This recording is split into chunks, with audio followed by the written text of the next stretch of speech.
Please pray with me. May the words of my mouth and the meditation of all our hearts be acceptable in your sight, O God, our rock and our Redeemer. Good morning again, and welcome to 2021. I'm guessing that we are all hoping it will look different than 2020, a great deal different. Who could have imagined a year like 2020? I'm also guessing that as you heard our scripture reading from Jeremiah this morning, you could relate perhaps more than you would have in the past, perhaps in a way that you couldn't have before the pandemic. Will we be gathered again? Will we rejoice? There's no question that this pandemic has taken and is taking an incomprehensible toll on our world. And the impact is far from over, even now. I know it feels like we've been exiled. I get that. But here's the thing. God has never left us, even while we're apart, even in the exile. And God continues to gather us, even in the midst of this pandemic, even as we sometimes feel exiled, and even as we sometimes feel alone. And you know, as we examine the history of humankind's relationship with God, we see that God has been gathering us for centuries. God has been forever gathering us, over and over again. God gathered the Israelites as they escaped Pharaoh. God was with them in the wilderness and led them to the promised land, together, gathered in community. Jesus spent his whole ministry gathering people in community, large and small. And his followers continued to do the same as the fledgling Christian community tried to avert the power of Rome. And I don't know about you, but whenever I see a table full of food and folks gathered around it, I think of Jesus, who broke bread over and over again as he gathered people in community, connecting them. So it's fair to say gathering must be important. And it's also fair to say we're the ones who keep on gathering. We move, we separate, we have wars, we have pandemics, we have losses. But God forever gathers us back and is always in our midst. God doesn't gather and then take off. God gathers and God is in the midst, our midst, through time and circumstance. Now, true, gathering hasn't looked the same over the centuries. It has looked different. But gathering has the same purpose, however it looks. We gather because we seek community, connection, and we need connection and community with God and with each other. God knows that, and that's why God keeps gathering us. So, when we are eventually brought out of exile, what will that look like at FCC? Exactly like it looked on March 8th, 2020, the last time we worshiped in the meeting house? If you looked at us on that date, you would see a church that had traditional worship, great music and great preaching, children's church, Sunday school, coffee, tea, and conversation every Sunday. Now, not a hint of anything high-tech, if you will. No video streaming of worship, some sporadic audio podcasts of sermons, but no social media presence to speak of, just lots and lots of emails. Oh, and we do kind of like to print things. If you looked at our church on March 8, 2020, you would see a church that multiple generations would recognize. Then COVID-19 changed everything. Now we have online worship via Facebook, our website, or YouTube. And the worship includes lots of information about what is going on at FCC. You can even go back and watch worship services you missed, or just watch part of the worship perhaps just the sermon. And now you can find us all over Facebook with events and words of encouragement and announcements, and even a live midweek prayer service. Our website contains a great deal more information about who we are that's so important to those we hope will visit us. Is that all going to end when we're no longer in exile? When we return from captivity like the Israelites?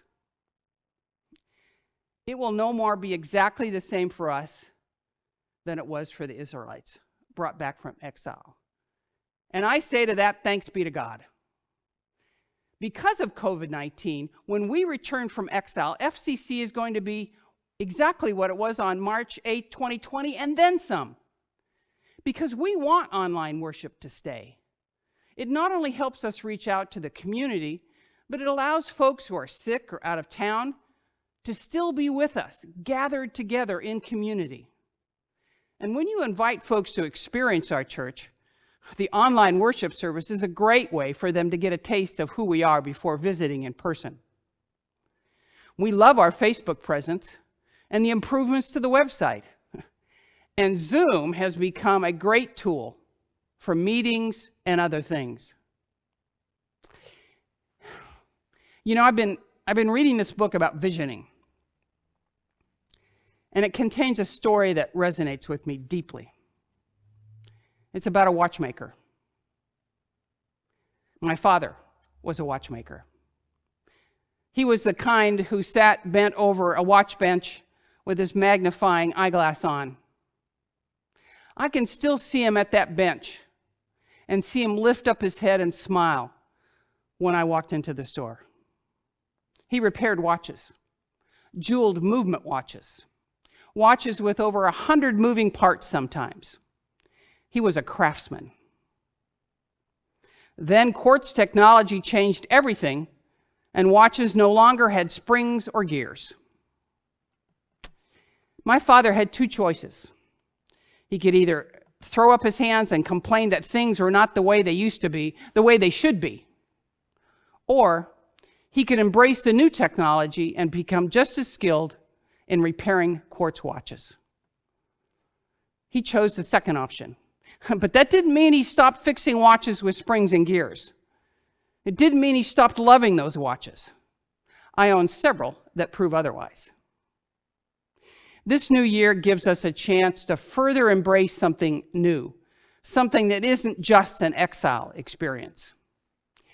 We've been talking at church for several years about trying to develop a robust small group ministry because we know how much it connects people, gathers them together. We've had several unofficial small groups for some time. The Sisters of Mary Magdalene, the Men's Lunch, and one for parenting and families.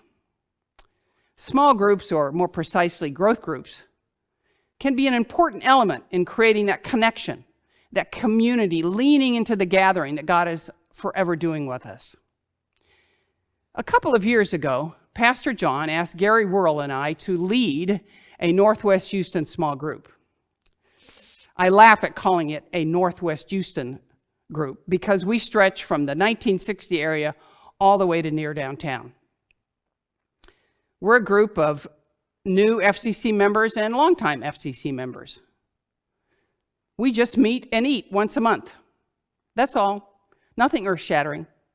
We're still doing that. Only now, during the pandemic, we're doing it outside on the grounds of the church. We recently redubbed ourselves as the Soul Food Group because during the pandemic, that's what it feels like to us. I count these folks as my friends. And I don't know if that would have happened without this imposed gathering.